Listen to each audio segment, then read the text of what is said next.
What is a domain? How we can define a domain? Collection of logically related observations with a common topic is domain. Very good. A domain is nothing but a collection of logically related observations with a common topic is called a domain. And I told you in SGM, each domain is represented by one data set. That's why we use the domain and data set as synonyms of the same. So both the domain and data set are same. And I told you in SGM, each domain is represented by a unique two-letter code. And I told you we use this two-letter code in 4 different places. What are the 4 different places where we use? Domain The first one is the domain name itself is a two-letter name. The second one is we'll have a variable called domain. In that domain, you will have a two-letter name. In each and every lesson, we are going to have few variables. For that variables, variables are going to have a domain code in In future, we are going to create a relevant data set. In the relevant data set, we are going to have a variable called R domain. In that R domain, we are going to have the two-letter code of the domain. So these are the 4 places where we use the two-letter code of domain. So this is what we have seen in the last class. Okay. Now in SGDM, whatever the domains that we have, we can classify these SGDM domains into 3 major classes. So in today's class, we are going to discuss about SGDM domains and the classification of SGDM domains. Okay. We can divide these SGDM domains into 3 major classes. The first one is called as a general observation class. General observation class. And the second class is called as a special purpose. And the third one is called as a findings about it. So these are the 3 classes we have: general observation, special purpose, and findings about it. Very, very important. If you go as an agent fresher or 1 or 2 years experience, definitely you'll get a question. Tell me the classification of SGDM domains. So we can broadly classify or divide SGDM domains into 3 major classes: general observation, special purpose, and findings about it. Again, in the general observation, we are going to have 3 subclasses. Okay? We have 3 subclasses. Yeah. Based on what criteria we use it to classify these 3 classes? Yes, I will tell you. Okay. So in general observation, we have 3 important subclasses. The first one is called as interventions, and the second one is called as events, and the third one is called as findings. Okay. Now, on what basis we divide the SGDM domains into 3 classes? Whatever the subject level information, we are going to collect in the general observation class. The information which we couldn't able to keep in the general observation, we are going to put that information in the special purpose. Okay. Whatever the subject level information that we collect, that information will be captured into general observation. The information which we couldn't able to keep in the general observation, now will go to special purpose. And recently, they have been added one more class called findings about. In future, we are going to have events in the general observation. The information which we couldn't able to keep in the events, that information now we are capturing into a special class called findings about. So the most important data, the subject level data, we are going to have in general observation class. Okay. Again, general observation class has been divided into 3 major classes. The first one is called interventions.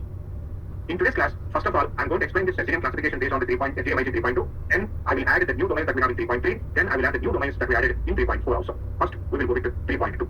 Okay. Now, what is interventions? Okay. Now, given the clinical trial, when we conduct the clinical trial, the major reason, when we conduct the clinical trial, during the clinical trial, we are going to give the treatment to the subject. Say for example, here I'm going to take an example. Say for example, this is my clinical study. Time frame, I'm writing like this one. In this clinical study, first of all, whoever get enrolled themselves, I'm going to do the screening procedure. Once they completed the screening, and I'll give them some period in the waiting period, and that is called the running period.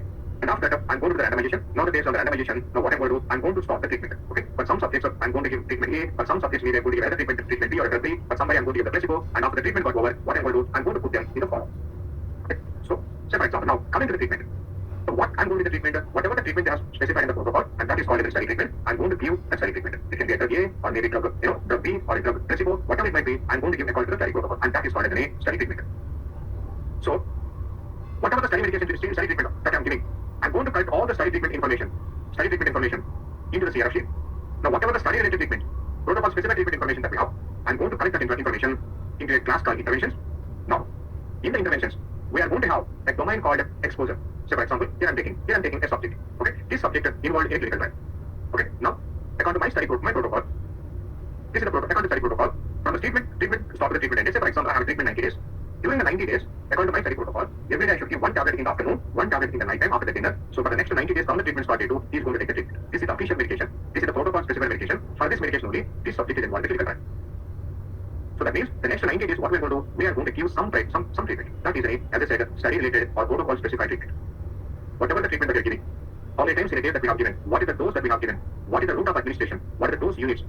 If you have route of administration, say for example injection, what kind of it is an intravenous or like an intradermal or subcutaneous, what kind of injection it is. So we are going to collect all that information, and that information we are going to collect on the CRF sheet. Now whatever the information that we collect on the CRF sheet, now we are going to put that information in a domain called EC. EC stands for exposure. What is exposure? Exposure to study medication. What is that one? Exposure to protocol specified study medication. This is the official medication. For this purpose only, the subject is involved in the clinical trial. Sorry, this is EX domain, exposure, EX. Okay. Now, along with that, during the clinical trial, yes, this 90 days, he is going to take whatever the medication or treatment I am giving, he is going to take that medication. Along with this medication, sometimes the subject may come across certain types of unwanted medical occurrences. So, for example, this is a diabetic study. So, from the treatment started to treatment ended, every day he is going to take one tablet in the afternoon, one tablet in the night, according to my protocol. But this one subject is going to take one medication starting from what do you call it, day 1 to day 90, he is going to take every day one, those are two tablets, like this one. And this 101, so is in a phase 2 study, so it is a diabetic study. Obviously, he is a diabetic patient. But the same 101 is also a high blood pressure patient. So for the blood pressure, he is going to take one tablet every day in the morning. That whatever the blood pressure medication he is taking, that is not according to my study protocol. He has got some other problem. He is taking that medication for that purpose. So he is taking that medication parallel to my study during my treatment, parallel to my treatment. Okay, and this guy has that problem from 2015 onwards. So from 2015 April he is taking. So during my study also he will take the treatment. Even my study also is going to take the treatment. Now, that is not my study related medication, but during my study, he is taking some other medication parallelly to my study medication, and that is called a concomitant medication. Understand everybody? Concomitant medication. And now here, one more scenario. There is one more subject called 128. He involved in the clinical trial. So according to my study protocol, he started the treatment. So every day he is taking 2 tablets in the morning and in the night time. Suddenly, during my treatment, he got fever. To come out of the fever, what he will do, he is going to take some medication. So that whatever the medication, paracetamol or dolosis he is taking, that is not according to my study. That is not according to my protocol. During the clinical trial, he has got some adverse event. To come out of that problem, he started taking another medication, which is parallel to my study medication. And this is also called a concomitant medication. If any subject is taking the concomitant medication, obviously, we are going to collect that, whatever the concomitant information that we have, we are going to collect that concomitant information onto the CR sheet. Now, we are going to put all that information in a domain called CM. CM stands for concomitant medication. Clear everybody? Now, apart from my study treatment, apart from the concomitant medication, the subject may have some habitual recreational habits. During my clinical, there are some, say for example, I have a subject called, say for example, 135. This subject is a very chronic smoker. Okay, every day he smokes 3 to 4 packs of cigarettes. Now, as a sponsor, I'm very much interested. If anybody is having a chronic habit of any specific habit, how that habit is going to interfere with the safety and efficacy of my drug. So, some subjects may smoke, some subjects are going to be very chronic, or like long term they're using, they consume coffee, or a tea, or a tobacco, or a drugs, or alcohol, something like that. Some habitual and recreational substances they may take. As a sponsor, I'm very much interested. If anybody is taking such kind of substances, how the subject is going to react to my drug, my study medication. I want to see that one. So now, during the clinical trial, I'm going to collect that information also. What kind of information? Consumption of coffee, tea, smoking, tobacco, alcohol, other information also. The drugs.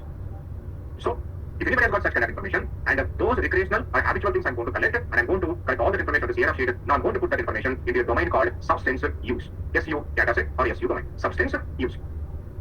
Understand this one, everybody? This is called substance use. Now, tell me what are the 3 domains that we have seen so far? EX, exposure, Exposure. Now, recently they added one more domain. According to my study protocol, okay, morning I should give 200 mg tablet. Okay, night I should give the 200 mg tablet. So since it is study related, exposure to study related information, I'm going to collect that information in which domain? Exposure domain, because the protocol specified or study medication. So, but unfortunately, today when I'm giving this 200 mg medication, unfortunately I do not have a 200 mg tablet. I have only 100 mg tablets. Now, since you have only 100 mg, what I'm going to do? I'm going to give the 2 tablets. But the dose is 200 mg according to protocol, but I'm giving it as 2 shots. 100 mg is 1, 100 mg is 1. Now, sponsor is asking, how we have given the treatment? Actually, how the subject has taken the treatment? Collect that information also. Submit that information separately. Now, we have to, because 100 plus 100 is equal to 200, we should submit in one day. Since I'm giving 2 different doses, 100 plus 100, now collect that 100 plus 100 into another data set, put that information in another data set. Now, that data set will be called as exposure as collected. That means what actually that we have given, how we have given the treatment. And that information now we are going to have in 2 domain called EC. EC stands for exposure as collected. I will tell you one more example. Like under my study protocol, I should give 10 ml injection as 1 dose in the morning. But unfortunately, I do not have a 10 ml base. I have 2 5 ml base. Now tell me what I'm going to do. I'm going to give 2 shots. According to protocol, 100 ml should be 1 dose. But what actually I have given? I have given as 2 doses. So now I'm going to collect the 2 observations or 2 records in exposure as collected. But I'm going to take 100 ml as 1 record in exposure. Understand this one? Now we have 4 domains: EX1, EC2, concomitant medication, substance use. But can you tell me what is the similarity in all the 4 domains? What is the general idea that we have in all the 4 domains? In this domain, somehow we are giving something into subject body. We are putting something into subject body, isn't it? That is a related medication or concomitant medication or substance use. Whatever what is happening here, subject is taking something in his body. There is going to be some physiological changes in his body. So those substances may interfere with the physiological conditions of physiology of the subject. Now, if you are taking such kind of information, we are going to put that information into interventions. Excuse me. Understand this one? Yes. Sir, in EX domain, we're going to put what actually present in a protocol and what and to what the treatment actually exposure, sir. Yeah, in EX we are going to put what actually is prescribed in the protocol. In EC, how we correct it onto the CR sheet. Okay, in EX, we have to put what actually is specified in protocol and also what actually the subject has exposed. Yes, but in EC, how we correct it, what actually has done. Okay, what actually they have specified in protocol and what actual the treatment we have given to the subject. Yes. See, what they have specified in the protocol will come into EX. Okay. But what actually that we have done, that will come under EC. Say for example, in protocol they said we should give 200 mg as a one as a record unity. So I'm going to write 200 mg since it's specified in the protocol as a 200 mg. I'll correct this as a one record, one observation. But how I have given 100 ml as a one tablet and 100 ml as a 100 mg as a one tablet, 100 mg as another tablet. Now I'm going to correct as two records in exposure as corrected. Okay. Okay. So EX the protocol ఏది ఉంటే exact అదే చేస్తాం sir. Yes. So, say for example, just imagine in the EX we have it 200. Okay, we should give the 200. So in the protocol they have specified 200. I should give the 200. But unfortunately, when I'm doing the 200, I have only 100 mg. I'll tell you, I'll explain that later. So in EC, along with the what we have specified in the CRF sheet, we collect one more information now. So what is that one? Scheduled and performed. I have scheduled 100 mg as 1, 100 mg as 1. But unfortunately, suddenly the drug has been damaged. I didn't give the shortage of the drug. I have given only 100 mg. So now, what I'm going to do in EC, I'm going to collect the two records. 100 mg, this is performance, this is scheduled but didn't perform. Okay, but in EX domain, I'm going to have only one record and I'm going to have only 100 mg. Understand? Do you have any confusion? Yeah, I have a question. Sorry. So, so you said in EX it's according to the protocol, but like in EC, how exactly we give those treatment? So, for example, how exactly? That's what I kind of get confused. So when you said if we exactly give 200 mg or whatever the dosage according to protocol is, then we put that information in EC, right? Sorry, EX, right? Yes. Okay. Okay. For example, if I want to study protocol, I should give 10 ml injection. Okay. 10 ml in one day. Now, unfortunately, I do not have a 10 ml. I have a 2 5 ml. Okay. I'm giving it as two different shots. Maybe in 10 seconds time interval gap or difference. Now, since I'm giving as a two shots in EC, I will take it as a two records, two observations. Yeah, got it. Okay? But in protocol, they specify 10 ml as one dose. So in EX, I will collect it as one record. Okay? Okay, so even though you have two records in EC, but in EX you will have as a one record. Only one record. Then I will show the relationship in future by using a number. These two records are equal to this one record. I will show that. Got it. But in Let's say for example, if I given as a 10 ml, so that is the protocol specified. Even actually, I did the same thing. If both the same, you don't need to present EC at all. you only do EX. Okay. You not require EC every time. If there is a difference between the protocol and the CRF sheet, then we are going to present both. Otherwise, we don't need to present both. So Only EX is once we get scheduled and performed records in EX domain, sir. EX is what actually happened. We are going to get only the EX. Okay. So do you consider that as a protocol deviation or no? That's Yes. In future, we are going to say that as a protocol deviation. Okay. In future, we are going to put that information in the protocol deviation. Okay. Got it. Okay. So EC is the protocol deviation. No. So you have to give 10 ml, but unfortunately, I have given only 5 ml. So we missed the dose. No? We didn't give the complete dose, right? So it is a protocol deviation. That is against the protocol. We violated, right? So that information in future, I'm going to put in the TV data set. Okay. So EC will capture how exactly you have done the trial and how exactly in a sense, like since it's a little bit deviated than protocol, that particular logo will go into DV, right? Yes. Okay. Yeah. Got it. Clear, everybody? Now, if you take EX and EC, what is EX and EC? EX and EC is about the medication. Okay. And concomitant CM is concomitant medication. And SU means the substance uses. But sometimes, if you want to cure a disease, every time only treatment may not be enough, we do some surgical operations. So far, we do not have any domain to collect the surgical information. But now, from 3.2 onwards, they have incorporated, they have put a new domain in the interventions. If you have done any surgical procedure during the clinical trial, to collect that information, now they have proposed a new domain called PR. PR stands for procedures. Say, for example, during the clinical trial, a subject met with an accident. If the subject has been met with an accident, what we will do? Say, for example, there was a knee displacement. Then what we should do? We have to do a surgical operation. Or during the clinical trial, a subject suddenly faces some appendicitis problem. We have to do an surgical operation. But during the clinical trial, a subject has suddenly got a distal teeth. What we need to do? We have to operate that one. So far, we do not have any provision to collect such kind of procedures. But now, to collect the surgical procedures or therapeutic procedures, if you have anything done, and to collect that information, now we have a new domain called, what is the new domain that we have? Procedures, or we call it as a PR. We do mammograms, we do, wisdom teeth, or any automobile accident, we do some surgical operations. So, here we are doing something to the subject body, something is putting into the subject body. So, that is the commonality of interventions. Now, can you tell me, what are the domains that comes under now interventions? Tell me what are the domains that are going to come under intervention? First comes concomitant medication, and then we have a substance use, and then we have PR. Sir, PR only 3.2 and 3.2. From 3.2 onwards, we have people 3.2, we do not have that procedure. Okay, now, during the clinical trial, so many expected and unexpected events take place. Something that we are expecting, some important events will take place, and sometimes some unimportant, some unexpected events also will take place. If you have such an expected or unexpected important events, we are going to collect all the events information into a class called events. Okay, what is all the expected and unexpected event that we have? We are going to collect all that information into a class called events. Now, during the clinical trial, when the subject is taking the treatment, the subject is going to come across some kind of untoward medical occurrences, some discomfort. Say, for example, there is a subject called 101. This 101 subject is involved in clinical trial. Say, for example, this is my clinical trial. Okay, just I'm going to give a time frame. I started the enrollment, I started the screening procedure. Just imagine on 2nd of January 2023. Okay, and then I did that. I announced that I confirmed the eligibility on, say, for example, 10th of January. So from the 10th of January, now I started the treatment on 20th of January. But from the 10th to 20th, it is going protocol is running period. Now, I started the treatment on 20th of January. Now, I stopped the treatment on 10th of April.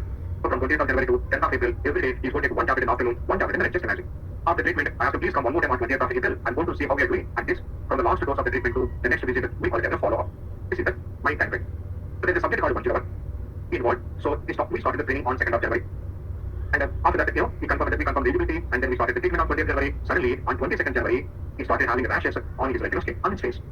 He was facing some untoward medical occurrence. Now, this is called an untoward. We didn't expect it, but it happened. Okay, so during the clinical trial, if anything happened to the subject, we are going to collect all that information as an adverse event onto the Sierra sheet.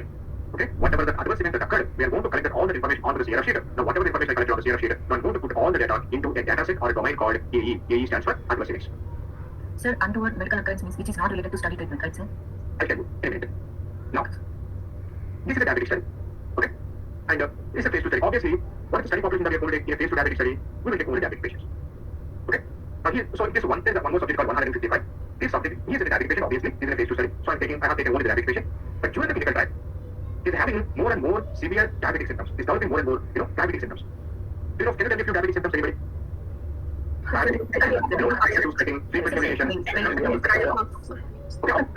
Suddenly, during the treatment, those diabetic symptoms have become more and more severe.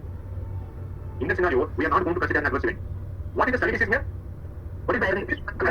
If the subject is having more and more diabetic symptoms, that information we are going to collect into, we are going to call it as clinical events. Understand this one? This is called clinical events. How we can explain the clinical events? Clinical events is nothing but the symptoms of a study disease. What is my study disease here? My study disease is diabetic. If you have got more and more diabetic symptoms, then consider as a clinical event. And now that information we are going to collect, and we are going to put that information into a domain called CE. CE stands for clinical events. How do you know which one is a clinical event? In the protocol, they will list out what are the disease symptoms of, the symptoms of disease at the time. If it is not a clinical event, then it is going to be an adverse event. Understand very well what is the difference between AE and CE. First, we need to explain AE. What is AE? The AE is nothing but the episodes of symptoms of disease under study. Say, for example, mine is a migraine study. Now I started the treatment. Suddenly, the subject is having more severe migraine problem. It has become more and more severe. Then how we should consider that as a? You should consider everything on the study itself is a migraine. That is going to be clinical event. If you have anything other than that, then we consider as an adverse event. Clear, everybody? If you were able to understand this one, if you were able to explain this one, we are going to answer one question already in a SDM interview. Clear, everybody? See, whatever the symptoms that are specified in protocol are completely comes under CE, and whatever those which are not specified in protocol, we have to consider it as AE, sir. Yes. The episodes of disease are under study. They will mention that in the protocol. Okay. Here in example illustration which you have discussed, so other than the migraine symptoms, those will come under AE. Absolutely. Yes. Okay. Okay. Whenever they explain this, whenever they ask a question, they will immediately follow up question. They will ask, can you give me some example? If you say migraine problem, if it is my study is a migraine study, if a subject is having severe migraine symptoms, then we should consider the clinical event. Otherwise, if you have anything other than that one, we will consider that person. This is how we are going to explain. Even if they ask, can you give me some other example, because the migraine example is present in the SDM IT guidelines, so then they will ask you some other example. And you should explain, my current study is a diabetic study. If the subject has got more and more diabetic symptoms during the trial, then we should consider the clinical event. Then how do you know which one is a clinical event? And they should tell that information they have specified in the protocol. Understand this one? Yes, sir. Okay. Now, during the clinical trial, we were involved in the clinical trial. As a sponsor, I'm very much interested. Say for example, there is a subject called 101 involved in the clinical trial.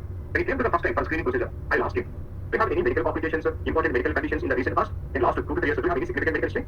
And the subject told, and 2 months back, I had a dengue fever. I've been hospitalized for 1 week. I'm very much interested. If anybody has got such kind of medical condition in the recent past, how the subject is going to react to my study medication.